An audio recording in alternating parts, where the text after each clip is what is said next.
सहकारिता मंत्री अमित शाह की सोच सहकारिता को लेकर भारत की सर्वोच्च विकास की ओर है, जिसके चलते ही केंद्रीय मंत्री ने भारत टैक्सी ऐप लॉन्च किया, जिसमें लाखों बेरोजगार युवकों को इसका सीधा लाभ मिलेगा। वहीं छत्तीसगढ़ में सहकारिता को लेकर जो कदम उठा रही है सरकार, उसमें अनुभव की कमी दिखाई दे रही है और सरकार को इस ओर ध्यान देने की आवश्यकता है, जिसके चलते ही कई दफा सरकार की किरकिरी हो चुकी है। सहकारिता के क्षेत्र में दखल रखने वाले राष्ट्रीय उपभोक्ता मंच के राष्ट्रीय अध्यक्ष डॉक्टर राकेश मिश्रा ने राज्य में चल रही सहकारिता को लेकर कई सवाल राज्य सरकार से किए हैं। जहां समर्थन मूल्य में धान खरीदी सहकारिता का एक हिस्सा है, मगर लाखों टन धान चूहा राज्य में खा जाते हैं। वहीं किसानों से समर्थन मूल्य में खरीदी हुए धान सड़कों पर सड़ रहे हैं। साथ ही साथ सहकारिता में पद पर रहने वाले पदाधिकारी अनुभवहीन दिखाई दे रहे हैं। ऐसा आरोप डॉक्टर राकेश मिश्रा ने लगाते हुए कहा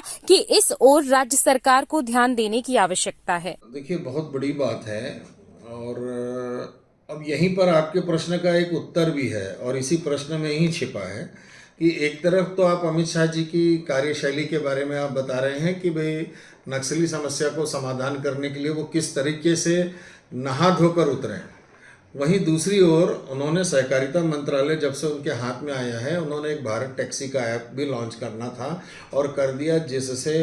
उबर, ओला, इन सब की जो मोनोपोली थी वो भी ख़त्म हो गई और उसका भी उदाहरण आपके सामने है कि उन्होंने इसको पूरे देश में लागू कर दिया है और इसका पैसा भी जो है आम आदमी और आम उपभोक्ता को भी मिलेगा।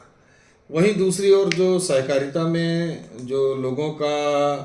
अपॉइंटमेंट छत्तीसगढ़ सरकार के द्वारा हुआ है, चाहे वो बड़े अपेक्स बैंक की ही मैं अगर बात करूं तो उनके जो अध्यक्ष बने हैं केदार जी, हालांकि वो बीजेपी के बहुत अच्छे प्रवक्ता हैं, लेकिन सहकारिता के उतने अच्छे कार्यकर्ता नहीं हैं।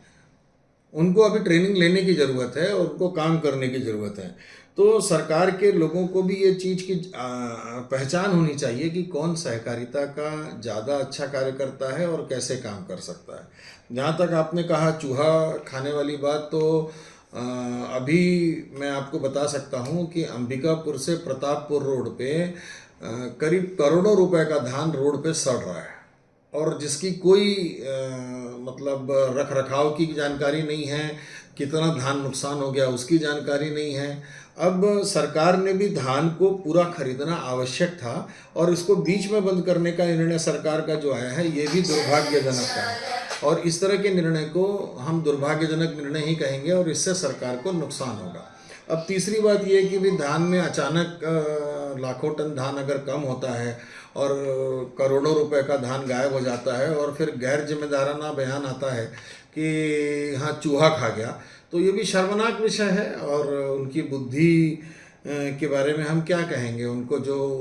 बोलना है सोच समझ के बोलना चाहिए, एक जिम्मेदार विषय पर बोलना चाहिए। जिम्मेदार अधिकारी हैं, डीएमओ हैं, खाली उनको सस्पेंड कर देना ठीक नहीं है। उनसे ये वसूली जब की जाना शुरू हो जाएगी तब सहकारिता के अधिकारियों को समझ में आएगा। और मैं तो ये सोचता हूँ कि सहकारिता की पिछले 10 साल की उपलब्धियों को अगर निकाल के हम लोग देखेंगे तो हमको बहुत सारी कमियां समझ में आएंगी और हमारे अधिकारी जो हैं वो होमवर्क करके नहीं आते हैं और जब तक ये होमवर्क नहीं करेंगे, मोदी जी के तरीके से 18 घंटे की लिस्ट नहीं बनाएंगे, अमित शाह जी की तरफ से जो कार्यशैली है पूरा नोट रहता है, हर छोटी छोटी चीज़ों पर बारीकी से माइक्रो मैनेजमेंट जो होता है उसमें अभी हमारी सरकार खरी नहीं उतर पाई है। CCN न्यूज़ के लिए ब्यूरो रिपोर्ट।